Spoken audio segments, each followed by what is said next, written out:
Evangelio de Lucas capítulo 9 versículos 46 al 62. Entonces entraron en discusión sobre quién de ellos sería el mayor. Y Jesús, percibiendo los pensamientos de sus corazones, tomó a un niño y lo puso junto a sí. Y les dijo: Cualquiera que reciba a este niño en mi nombre, a mí me recibe. Y cualquiera que me recibe a mí, recibe al que me envió. Porque el que es más pequeño entre todos vosotros, ese es el más grande. Entonces, respondiendo, Juan dijo: Maestro, hemos visto a uno que echaba fuera demonios en tu nombre, y se lo prohibimos porque no sigue con nosotros. Jesús le dijo: No se lo prohibáis, porque el que no es contra nosotros, por nosotros es.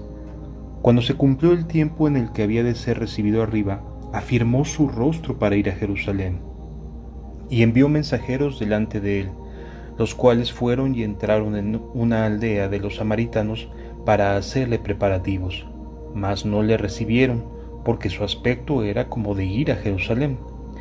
Viendo esto, sus discípulos Jacobo y Juan dijeron: Señor, ¿quieres que mandemos que descienda fuego del cielo como hizo Elías y los consuma? Entonces, volviéndose él, los reprendió diciendo: Vosotros no sabéis de qué espíritu sois, porque el Hijo del Hombre no ha venido para perder las almas de los hombres, sino para salvarlas. Y se fueron a otra aldea. Yendo ellos, uno le dijo en el camino: Señor, te seguiré a donde quiera que vayas. Y le dijo Jesús: Las zorras tienen guaridas, y las aves de los cielos nidos, mas el Hijo del Hombre no tiene dónde recostar la cabeza. Y dijo a otro: Sígueme. Él le dijo: Señor, déjame que primero vaya y entierre a mi Padre.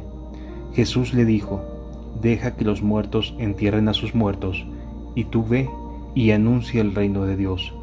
Entonces también dijo otro: Te seguiré, Señor, pero déjame que me despida primero de los que están en mi casa. Y Jesús le dijo: Ninguno que poniendo su mano en el arado mira hacia atrás es apto para el reino de Dios. Hemos llegado a un punto en el ministerio de Cristo en el cual las cosas van a cambiar. Hasta este momento Jesús estaba trabajando, estaba predicando el Evangelio y discipulando a aquellos que le seguían. Pero a partir de que sube Jesús al monte de la transfiguración y le es informado, le es instruido que ya es tiempo, entonces a partir de este momento las cosas van a tomar un giro en nuestro discipulado. A partir de este momento vamos a encaminarnos a lo que será el último viaje de Jesús hacia Jerusalén, en lo que serán las últimas palabras antes de su partida. Así que yo te invito, hermano, hermana, que realmente aprovechemos todo esto que Jesús nos está enseñando y aprendamos a disfrutar, aprendamos a caminar al lado de Jesús y que podamos de una manera maravillosa estar a sus pies aprendiendo. Vale la pena mencionarte el contexto, el pensamiento que tenían los discípulos de Jesús cuando, como se nos dice aquí, Jesús afirma su rostro para ir a Jerusalén. En el pensamiento de los judíos habían crecido con la idea de que cuando llegara el Mesías, éste habría de sentarse en Jerusalén y desde el templo gobernar las 12 tribus de Israel, restaurarlas y gobernar el mundo, dar al mundo un sentido de justicia, de equilibrio, de verdad. Y entonces para ellos Jesús es el Mesías. Ellos tenían la expectativa, la esperanza de que esto se llevara a cabo en ese momento, de que Jerusalén fuera restaurado, de que Israel fuera restaurado como reino y que a partir de ahí iniciara el reinado mesiánico, el reinado del Mesías. Luego entonces, cuando Jesús afirma su rostro para ir a Jerusalén, cuando le dicen: ha llegado el tiempo de subir y el Hijo del Hombre será entregado, será maltratado, será golpeado y será crucificado y al tercer día resucitará. Ellos tenían la expectativa de que el reino fuera restaurado en ese tiempo. Entonces avanzan rumbo a Jerusalén con este deseo, con este anhelo, con esta seguridad de que había llegado el tiempo de que Jesús se coronara como rey, que se presentara abiertamente como el Mesías e hiciera grandes prodigios y milagros que respaldaran esta verdad. Entonces, con este pensamiento, los discípulos entran en un estado de discusión acerca de quién sería el mayor. Es decir, ya se estaban repartiendo el reino, ya se estaban repartiendo los lugares en donde estarían ubicados por haber seguido a Jesús durante los últimos 3 años. Entonces, Jesús percibe esta actitud, esta lucha, esta controversia entre quién sería el líder, quién sería el mayor, después obviamente de Jesús, y toma a Jesús a un niño y lo pone a su lado, y de una manera muy tierna les dice que el mayor sería como este niño. Algo que para los discípulos fue difícil de entender, porque dice: cualquiera que reciba a este niño en mi nombre, a mí me recibe, y cualquiera que me recibe, a mí recibe al que me envió, porque el que es más pequeño entre vosotros, ese es el más grande. ¿Qué les estaba diciendo Jesús? Humildad, servicio, inocencia son las características de los niños, por lo menos de los niños judíos de aquella época. Eran pequeños que eran inocentes, pequeños que estaban llenos de confianza, que no estaban conflictuados, que no se estaban peleando por qué lugar ocupar, quién predica mejor, quién predica peor, a quién se le duerme la gente en la iglesia, quién la mantiene en el show, etc. O sea, no había este conflicto, esta especie como de competencia que se vivía en aquella época, que estaban en los discípulos comenzando a gestar en su manera de pensar, que por cierto hoy en día ya se encuentra entre nosotros. Ya hay una especie como de controversias y competencias entre ministros, entre grupos, quién tiene más, quién tiene menos, etcétera, etcétera. Es una verdadera tristeza lo que hoy se vive. Pero bueno, finalmente el más pequeño es el que será más grande en el reino de los cielos, el más inocente, el que tiene más fe, el que no le interesan los puestos, los títulos, el lugar que ocupa, sino le interesa verdaderamente servir a Dios, le interesa genuinamente ser una persona que ame y que sirva a Dios de todo su corazón. Un niño para Jesús es alguien inocente, alguien que no está lleno de malicia, que no tiene avaricia, que no desea más en cuanto a lugares, en cuanto a posiciones, sino que desea exclusivamente el reino de los cielos y su justicia. Ese es el mayor entre los discípulos de Cristo. Yo quisiera que pudiéramos entender lo que sucede a continuación y cómo realmente estaba influyendo esta idea de que eran personas que habrían de ser importantes en el nuevo reino que se iba a establecer. Cómo serían importantes porque ya se veían en los tronos, porque ya se veían gobernando, ya veían en sus propias actividades, en su propia vida, ser parte de un reino establecido, y por lo tanto tendrían que estar asumiendo funciones, ¿sí? O sea, esto que acababan de escuchar acerca del niño, de que lo recibe, como que no lo entendieron en ese momento, como que no les brilló en ese instante, como muchas cosas que les había enseñado Jesús, en ese momento no les estaba brillando, y continuaron con esta retórica, con esta idea de que había llegado el momento de asumir el poder, de que había llegado el momento en el cual Jesús se habría de manifestar con poder y gloria como el Mesías, y ahí están sus 12 discípulos fieles, seguidores, que tendrían también un lugar importante dentro de del establecimiento de este nuevo reino. Por lo tanto, ya se veían con autoridad, ya se veían con la capacidad y con la autoridad para poderle decir a una persona oye, sabes que tú no puedes predicar en el nombre de Jesús porque no nos sigues, no estás con nosotros. Es decir, ya se sentían dueños de la verdad. Aquí entramos en otro conflicto interno del corazón del discípulo. El discípulo no es dueño de ninguna verdad. No es capaz de ejercer ninguna autoridad que no le sea concedida por el mismo Señor Jesucristo. Sin embargo, tenemos esta tendencia los seres humanos a adueñarnos de ciertas verdades como si fueran propias, en lugar de entender que le pertenecen a Dios. Y tenemos esta tendencia a querernos postular como alguien importante, como alguien de renombre.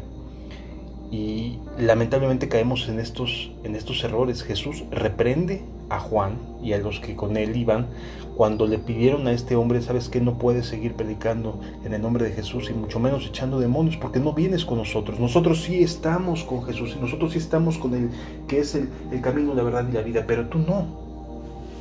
Si alcanzamos a notar cómo está influyendo el tema de la apreciación que tenían de sí mismos, ya mirándose como alguien importante,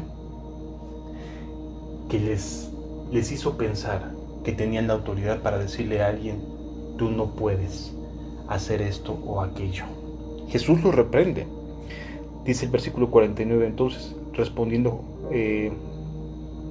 y les dijo, cualquiera que reciba, le dice más adelante, Juan dice, hemos visto a uno que echaba fuera demonios en tu nombre y se lo prohibimos porque no nos sigue. Y la respuesta de Jesús es, no se lo prohibáis, porque el que no es contra nosotros, por nosotros es.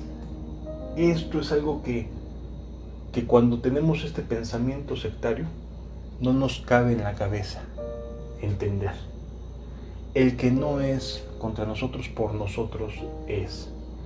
Y entonces aquí Jesús abre el reino de los cielos y abre la predicación y abre el servirle no solamente a este grupo de 12 que estaban acompañándolo todo el tiempo, desde luego que tenían promesas muy maravillosas, pero aquí abre la posibilidad de que otras personas también prediquen el Evangelio, de que otros también puedan anunciar las buenas nuevas de nuestro Señor Jesucristo. Por supuesto que siempre que estuviéramos hoy en día, hablando en términos contemporáneos, que lo estemos verdaderamente siguiendo.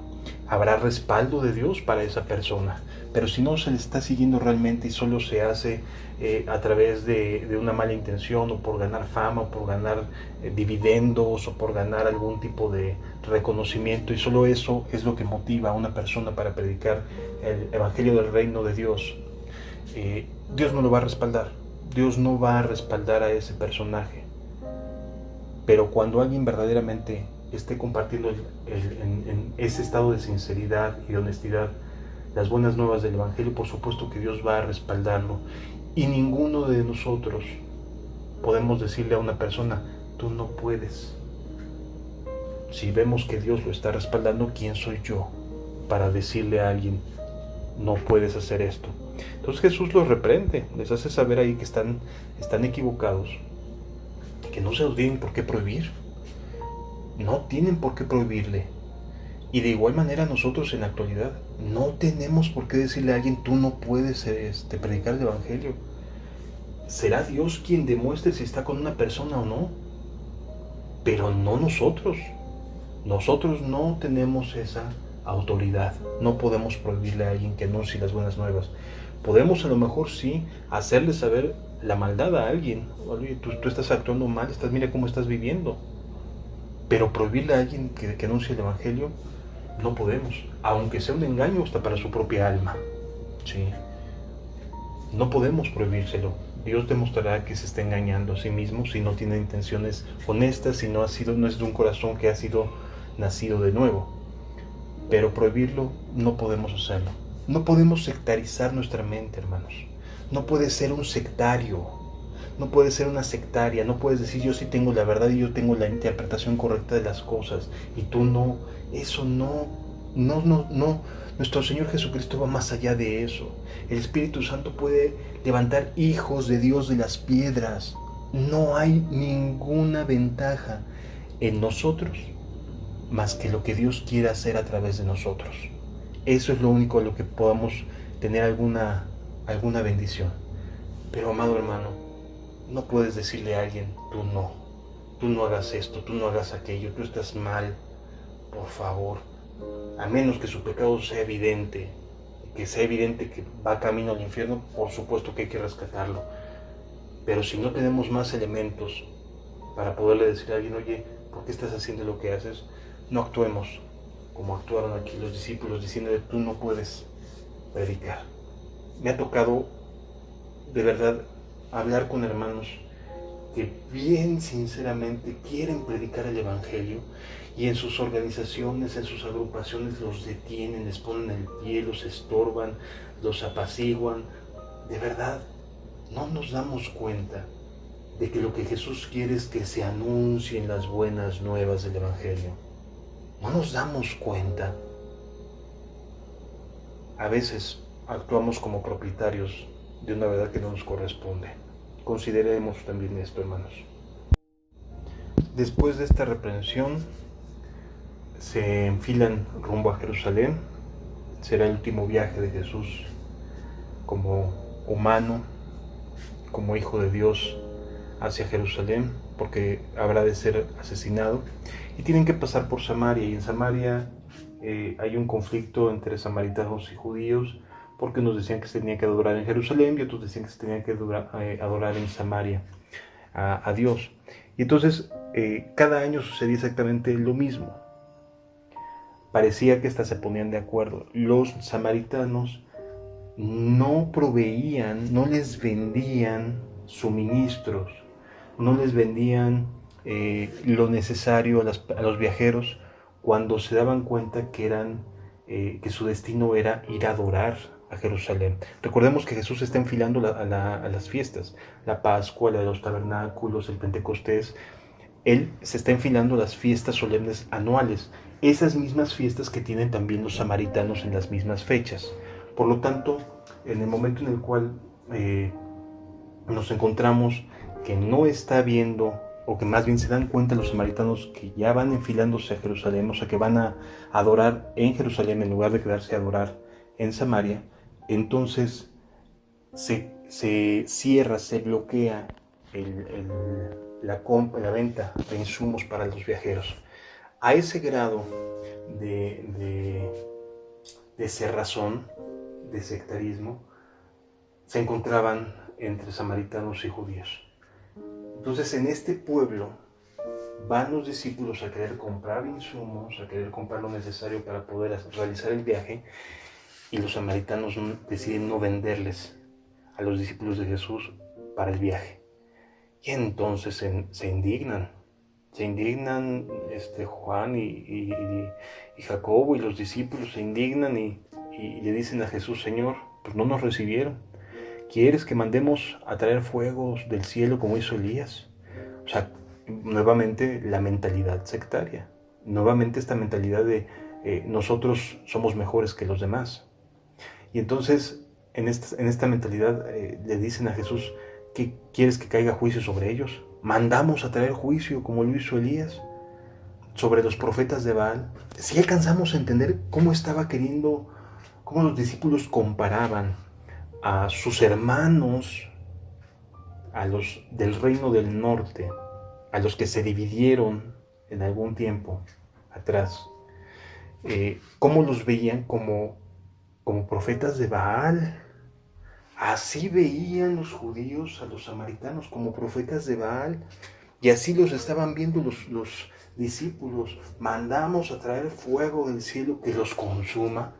O sea, Elías mandó traer fuego del cielo y consumió una ofrenda, ni siquiera los profetas, una ofrenda. Estos se vieron más radicales, se vieron más con un aparente celo, y resulta que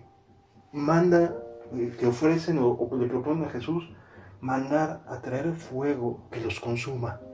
A estos hombres que son sus hermanos, que les caiga juicio. O sea, perdón, pero ni Elías. Elías, el fuego cayó sobre una ofrenda. Sí, es cierto, después se levantó y mató a los profetas de Baal, pero no fue el fuego el que los consumió. Aquí ellos están pidiendo que el fuego consuma a sus hermanos. Si entendemos la incapacidad de poder entender la misericordia, la incapacidad de poder entender el propósito de Cristo, Jesús les reprende y les dice, a ver, yo no vine a perder almas. ¿De qué estás hablando? Cristiano que me escuchas y que siempre estás en debates y que siempre estás creyendo que tienes la razón y que tus juicios y tus opiniones cuentan y que Jesús vino a salvar almas, no vino a traer juicios. A ver si me entiendes. Vino a salvar almas. Aquí lo dice de una manera muy, muy clara. ¿Qué les contestó Jesús? No tienes ni idea qué espíritu tienes. Dice la escritura así, y volviéndose los reprendió diciendo, vosotros no sabéis de qué espíritu sois. ¡Wow! Y ellos que se sentían espirituales, y ellos que sentían que tenían la autoridad, que ya iban a restaurar el reino de Israel. Si alcanzamos a entender qué cortos de mirada somos, qué tan pequeños e incapaces somos para entender los propósitos de Dios. Si te das cuenta, hermano, cómo has actuado muchas veces con tus hermanos, hasta deseándoles juicios. En serio, no tienes ni idea de qué espíritu eres. Hermana, no tienes ni idea de qué espíritu eres si actúas de esta forma. Jesús vino a salvar almas. No importa la opinión que tengas, vino por ellos. Vino a salvar almas. Y los va a salvar. Si están en Cristo, los va a salvar. Aunque no caminen contigo, los va a rescatar. Aunque no puedas tener comunión con ellos, aunque tengas una opinión distinta, los va a salvar porque vino a salvar almas. Y porque son también sus ovejas. Y aunque tú no creas que puedan estar y deban estar caminando a tu lado, sí están caminando al lado de Jesús. Así que por favor, quitémonos el sectarismo cerebral, este hábito terrible de creer que somos mejores que otros o más santos que los otros.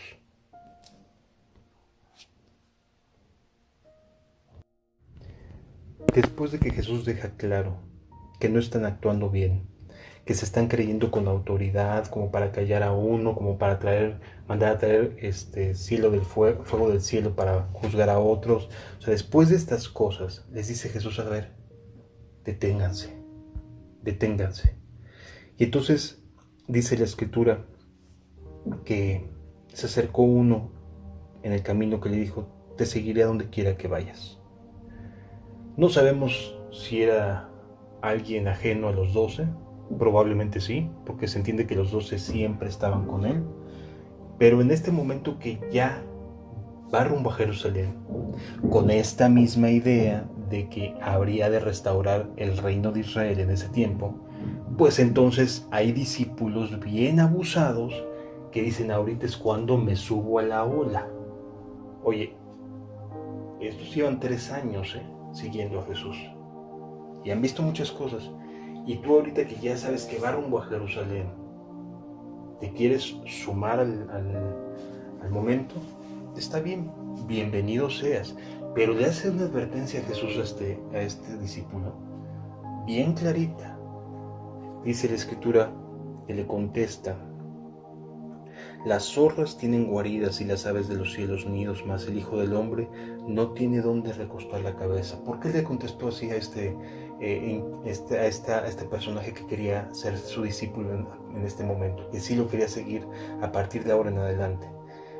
Porque él conoce los corazones y sabía que muy probablemente este personaje que le estaba diciendo o le estaba pidiendo que lo dejara acompañarlo, tenía en su corazón avaricia, el deseo de obtener algún beneficio de este nuevo reino que habría de venir al mundo. o del reinado del Mesías. Entonces Jesús le dice de una manera clara: no tengo ni dónde recostar la cabeza, ¿me vas a seguir? O sea, ¿me vas a seguir así como estamos? Así como estoy, donde no tengo dónde recostar la cabeza, donde no tengo nada material para ti. ¡Wow! Ahí ya no se nos dijo más de ese hombre. Simple y sencillamente no habló más, como si le hubieran sellado su boquita y se hubiera retirado, porque tenía en su corazón el sacar ventaja del reino del Mesías, de las buenas nuevas, del reinado que estaba a punto de emerger desde su punto de vista. Porque recordemos que esta enseñanza era la enseñanza común de todos los hebreos, de todos los judíos en esa época, que el Mesías habría de gobernar con vara de hierro y había de restaurar Israel. Entonces él quería pertenecer a la restauración de Israel, pero pues para sacar alguna ventaja de esta restauración. ¿Sí me doy a entender? Y entonces sencillamente Jesús le contesta: no tengo nada material que ofrecerte, no vas a sacar ninguna ventaja conmigo. Eso es lo que le está diciendo el Señor Jesucristo, es lo que le está contestando a ese corazón que se quiere sumar justo en el momento en el cual pareciera ser que todo pintaba para que se estableciera el reino de Israel y el reino del Mesías. Y dijo Jesús a otro: sígueme. Este otro sí fue invitado por Jesús. El primero no. El primero se quiso apuntar para sacar ventaja. El segundo sí fue invitado de parte de Jesús y él le dijo: Señor, déjame que primero vaya y entierre a mi padre. Es decir, sí, Señor, yo estoy dispuesto a seguirte, yo he entendido, he caminado contigo. A lo mejor estaba dentro de esos 70 que habían estado también yendo a anunciar el Evangelio, de los que estaban continuamente con él. Pero su padre acababa de fallecer. A lo mejor se tenía unas horas de que se acababa de enterar de que su padre acababa de fallecer. Y entonces, en ese momento, en el momento en el cual tiene que reaccionar como varón por su familia, le dice Jesús: sígueme. Y entonces, ¿qué es lo primero que hace este hombre? Sí, Señor, te voy a seguir, pero primero déjame que. Y entonces nos encontramos con el primero déjame que acomode esto, primero déjame que haga esto, primero déjame que haga aquello, primero déjame que haga otra prioridad que tengo que enfrentar y luego te sigo. ¿Sí?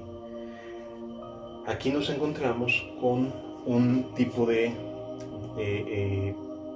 vamos a llamarlo así, de discípulo que quiere seguir a Jesús, pero que no se entrega, que no renuncia a las costumbres que tenía, porque la costumbre era enterrar a su padre. Y no que tú tenga algo de malo, no me vayan a entender así como que: oye, el hermano Abraham me está diciendo que no enterremos a nuestros seres amados. No. Lo que Jesús nos está diciendo es que ninguna otra cosa puede ser más prioritaria que el llamado que Jesús nos haga. Eso sí, porque se lo estaba diciendo en ese momento. Si a lo mejor su padre hubiera fallecido un par de días atrás, Jesús no le hubiera dicho absolutamente nada y no le hubiera dicho, no le hubiera contestado como le contestó aquí en este momento. Jesús le dijo: deja que los muertos entierren a sus muertos y tú ve y anuncia el reino de Dios. Es decir, tu compromiso está aquí, está conmigo. Ve y anuncia el reino de Dios, deja que los muertos entierren a sus muertos. 2 días antes a lo mejor no hubiera dicho nada a Jesús, pero en este momento ya era el instante en el cual tenían que enfilarse a Jerusalén y ya venía la etapa de mayor intensidad en cuanto a capacitar a sus discípulos. Vendría esa noche maravillosa donde están cenando y se derrama el corazón de Jesús hablándoles acerca del Consolador, el Espíritu Santo, el Espíritu de verdad. O sea, venía un momento con mucha enseñanza intensa de parte de Jesús y no era el momento para desviar su atención. No que no tuviera amor por su familia, no era el momento para desviar su atención. Por eso le dice: deja que los muertos entierren a sus muertos y tú ve y anuncia el reino de Dios. Era un momento distinto y eso es importante que lo aprendamos a identificar. No quiere decir con esto que no podamos ayudar a nuestra familia, que podamos hacer el bien en un momento dado, pero aquí Jesús lo estaba llamando. Y si yo entiendo que estoy llamado Jesús me está llamando a algo y que es el momento de dejar que los muertos entierren a sus muertos, entonces debo responder primero al llamado antes que a lo bueno que puede hacerse a través de un velorio o de un sepelio. Espero que hasta aquí me esté dando a entender. Luego llega un tercer discípulo y le dice: Señor, te seguiré, pero déjame que primero vaya a despedirme de los que están en mi casa. Un gesto bastante noble de un padre de familia. Este hombre seguramente era un padre de familia que estaba preocupado porque veía que este viaje iba a cambiar completamente su dinámica. O sea, si ya le había cambiado, este último viaje o este viaje a Jerusalén seguramente se convertiría en un viaje que cambiaría absolutamente todo lo que él era, hasta como padre de familia. Y entonces le dice: déjame primero que vaya y me despida de los que están en mi casa. Y Jesús le responde nuevamente. Jesús le dijo: ninguno que poniendo su mano en el arado mira hacia atrás es apto para el reino de Dios. Es decir, había llegado el punto en el cual el compromiso tenía que ir a más. ¿Sí lo entendemos, hermanos? Hay momentos en los cuales podemos tratar de equilibrar nuestra vida, nuestro trabajo, nuestras distintas actividades con las cuestiones del reino de Dios. Pero hay un punto, y esto quiero que te quede bien marcado, hermano. Hay un punto en el cual Dios te va a demandar que vayas a más para Él. Hay un punto en que vas a escuchar o te va a atravesar algo que te esté haciendo saber que Dios te está llamando a algo más, ¿sí? A un compromiso mayor con el Evangelio del Reino de Dios. Y esos momentos son los en los cuales hay o se generan los cambios que te van a llevar a una gloria distinta. Estos hombres pudieron haberse ido, uno al entierro de su padre y el otro se pudo haber ido a despedir de su familia. ¿Pecaban? No, en apariencia. Pero sí estarían evidenciando su prioridad. Y en este punto en el cual Jesús ya se enfila a Jerusalén, ya está a unos cuantos días, a unas pocas semanas de morir, el compromiso de sus discípulos no podía ser de solamente ir equilibrando una cosa con otra, sino tenía que ser completamente arrojado, absolutamente entregado a los intereses de Dios. Hay distintas etapas en nuestra vida cristiana, hermano. Hermana, hay distintas etapas. La primera etapa puede ser difícil porque tienes que ir acreditándote nuevamente como una persona que dejó de ser lo que era y arrepentido ha cambiado para ser lo que Cristo quiere que seamos. Nos enfilamos en esa dirección. Y también es un punto en el cual comenzamos a tratar de equilibrar. Señor, ¿qué quieres que haga con esto? ¿Qué quieres que haga con aquello? Y empezamos a equilibrar las cosas. O buscar no dejar de trabajar, pero hacer esto, no dejar de hacer esto, otro, y también participar en las cosas del reino de Dios. Es decir, buscamos un equilibrio. Y está bien, eso es parte de un crecimiento, como lo hemos visto. Sin embargo, llegará el punto que, como a estos discípulos, Jesús nos pida más. Y Jesús les iba a pedir más, porque a partir de su crucifixión nos iban a perseguir en serio. O sea, hasta este punto les decían cosas, los señalaban, los trataban de desacreditar, pero no pasaba de ahí. A partir de la crucifixión y resurrección de Cristo, las cosas iban a cambiar y se iban a convertir en enemigos públicos del liderazgo hebreo. Iba a cambiar la cosa. Ya no iba a ser lo mismo, hermano. Y requería un compromiso distinto, una entrega distinta. Jesús les permitía, durante estos 3 años, iban y venían de sus casas. De hecho, o Jesús pasaba tiempos en Capernaum, de donde eran varios de ellos, o les permitía ir a sus casas, regresar, etc. O sea, había un equilibrio en el discipulado de Cristo para con ellos. Pero a partir de este punto se había acabado ya ese equilibrio. Ya se había terminado el punto en el cual solamente se había terminado ese punto en el cual ellos podían hacer su vida como la venían haciendo más o menos, más la fe cristiana. A partir de este momento ya no había ningún otro compromiso que no fuera el de Cristo. Y esto nos va a suceder. ¿Quiere decir con esto que estos 3 años no habían servido para nada? No. Desde luego que eran cristianos, desde luego que Jesús los había limpiado, por supuesto que estaban caminando, pero había un punto de inflexión, un punto en el cual ya no había vuelta atrás respecto al compromiso que Jesús les pedía. Y amado, yo quiero preguntarte aquí una cosa. Tú hasta este punto has ido tratando de equilibrar las cosas, de mantener la vida en dos aspectos. Sí, estando en la tierra, pero buscando las cosas del reino de los cielos y su justicia. Y está bien. Hasta este punto ha sido bueno. Ha sido a lo mejor lento, porque a lo mejor ellos llevaban 3 años y tú llevas 10 años de caminar con Cristo y no te comprometes en nada. No te ha llamado o no has querido, o a lo mejor no has escuchado el llamado de Jesús. Espero que en este momento te lo haga. Que hay momentos en los cuales Dios te pide más. Van a venir cambios. Y amado, yo creo que esta pandemia, esto de estar encerrados, debiera generar un compromiso distinto cuando salgamos de nuevo a reunirnos, a buscar las cosas juntos en el reino de Dios y su justicia. No sé qué es lo que vaya a suceder, pero sí estoy convencido de que mi cristianismo y tu cristianismo no deben de ser los mismos que cuando iniciaron estos días de cuarentena. El llamado debe ser distinto, hermano. El compromiso debe estar distinto. No importa que tanto a veces tengamos que trasladarnos, viajar, hacer esto, hacer aquello. Eso va a quedar como un mero pretexto si no hay un compromiso real y de entrega a nuestro Señor Jesús. Yo espero de verdad con todo mi corazón que podamos entender que estos hombres no es que estuvieran haciendo algo malo al pedirle a Jesús, déjame vaya a ir a enterrar a mi padre o déjame ir a despedirme de mi familia. No es que tuviera algo de malo. Es que Jesús necesitaba toda su atención, toda su concentración en estas últimas semanas que estaban por venir, porque iban a generar cambios. Y yo estoy seguro que todo esto va a generar cambios, hermanos.